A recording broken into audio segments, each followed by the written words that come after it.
On days like these, you better answer the bell. Answering the bell presented by Ring.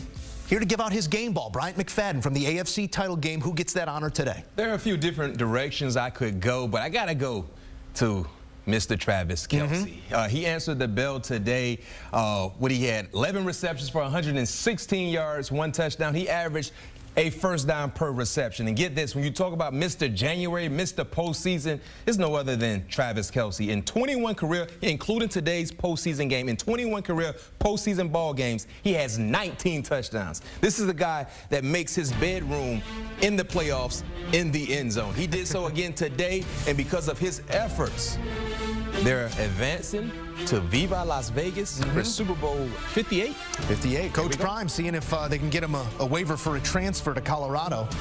They've been hot on the portal. No eligibility left for the best tight end we've ever seen. Not named Rob Gronkowski. There's another conversation to be had there, Mac. I know we were talking about the quarterbacks. I know we were talking about There's no conversation about tight end play. Travis Kelce? Yeah. Top 2 and he's not 2? Yeah, he's not 2. All time? All time. And counting. There are other people with something to say in that conversation, but let's take it to the man who has plenty to say right now, Andy Reid at the podium.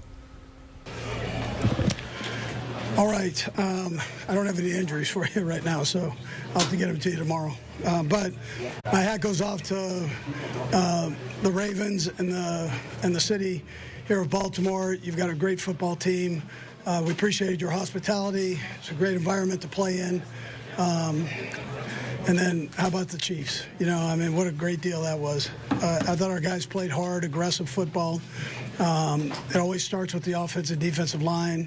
They came out, you know, with a purpose here and played their hearts out. Pat Mahomes did a great job again, as he normally does, but starting the game off with 11 completions, straight completions, that's something special. And then to manage the game, things that get kind of thrown by the side is him taking a sack there at the end. So as opposed to trying to fit the ball in, he took the sack, kept the clock running. Good things happened there at that particular time. So, and then our defense was outstanding. We were able to get a lead, and we were able to maintain that lead and did it with great personality there. So, as they've done throughout the season. But my hat goes out to Spags, to Nags, and to Tobe for the jobs that they've done as coordinators, putting things together, and most of all keeping the hope up, right, when things weren't maybe going as well. MVS is a picture of that. So people coming down on him everywhere. He keeps it right there and does a great job with it. I thought he was just phenomenal. That kid, he's taken a beating here, and he was able to just hang in there and battle. So, anyways, time's yours. Andy, that pass to MVS at the end, how was that difficult to call? Yeah, it wasn't hard to call. I mean, just a couple words. It was zero blitz. We knew it was going to be zero blitz, and or at least had a good idea. I mean, you never really know, but we thought we knew. So, and it was, and it got MVS, you know, in a great position right there. I'm losing my voice here. Got him in a great position to make the play. Travis was unlike we've seen him in quite some time. During the week, and he was talking about how this game meant more to him than any other game. Certainly before the game and after the game, he looked like he was pumped up. Listen, he's Travis is always fired up. You know, he's always fired up. But with the playoffs, he's even more so. And so I never worry about him being ready to go. He's always right there and just brings that emotion to the guys, that just secure feeling that we're going to go get this thing no matter what. And don't think of anything opposite that. We're going to get it. So I appreciate his attitude always, and he's just added a little bit to it, and I think that week off helped him. So just for him to be able to get a little bit of rest and get in there and go.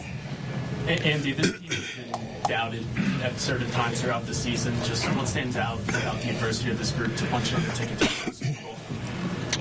Yeah, I mean, easily you could fold.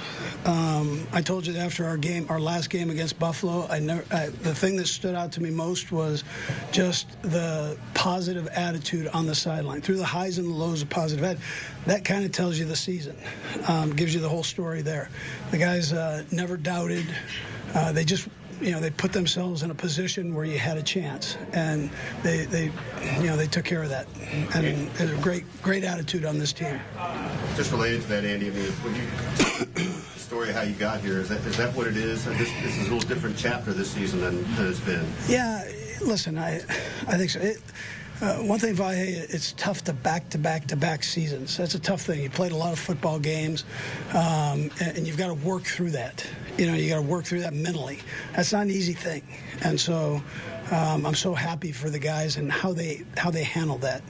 And when it came time to put the hammer down, they put the hammer down, which was important. And the best part is we're not done.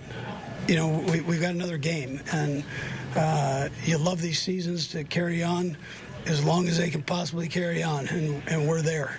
And that's and now we've got to get right back at it and start grinding for whoever wins this game here. You were talking about this a little bit before. Is there a cumulative mental wear and tear? It's not just one season. Isn't that a big cumulative? All these years put together. What does that say about your team? Yeah. So what you get when I say that, what you get is everybody's best shot. So every week you're gonna get the best shot, and so there are no games off for any of that stuff. There's not any in the NFL anyways, but there are no games off. There's no light opponent. You've got to bring it every week. And so, again, to be in this position, that tells you a little bit of something about the mental makeup of this football team. All right, hey guys, we got to go really fast here. Go ahead, Mark. When you talked earlier, Andrew, about sort of keeping hope up throughout all this season, did you have your hope at any moment that you sort of doubted your ability to be back in this spot? I've never doubted, no. That's not how we roll, so never doubt. Go ahead. Andy, your defensive game plan, how difficult was that to come up with, and how do you feel like you guys executed? I thought we did a great job. That's an explosive offense. You start looking at categories of efficiency, and they're they're number one in a few spots there. So you've got to make sure when you come in with that you keep that quarterback somewhat in the pocket the best you can, and he's an unbelievable competitor. So I thought our guys were able to do that up front. I thought our linebackers did a good job. We asked them to not only cover tight ends, a great tight end, but also these receivers at times. So we could, Spags had a variety of things he was throwing at him at the offense, and I thought our guys did a nice job with all that. Last one. And Coach, speaking of defense, the defensive guys had shirts that said "It's Spags we trust." Just want to get your thoughts on it. Yeah, no. I heard it was because his wife moved in, to back here, to Kansas City, which is a great thing. She's also a phenomenal cook. We appreciate her desserts. She makes great banana cream pudding, which she's done every week this season. So, anyways, Spags, I've known him a long time, since the old college days. So I just appreciated his effort and putting all these game plans together. He's not, he and I are about almost the same age, so we've seen a couple games. All right, thank you. All right, good. All right, we'll take a few. So finally we know it's the Spagnuolo pudding recipe that has breeded this sort of success. Try that out. Andy Reid, like many great coaches, will deflect the success onto his coordinators and his staff and his players, but the man has been great, and he's been great for a long time, making his 5th Super Bowl appearance, which ties Tom Landry, the historic Tom Landry, for 3rd most all-time by a head coach. More coming on CBS Sports HQ as Kansas City is heading to Las Vegas. The Super Bowl mainstays. Well, I'll tell you why. Patrick Mahomes, he's got answers next.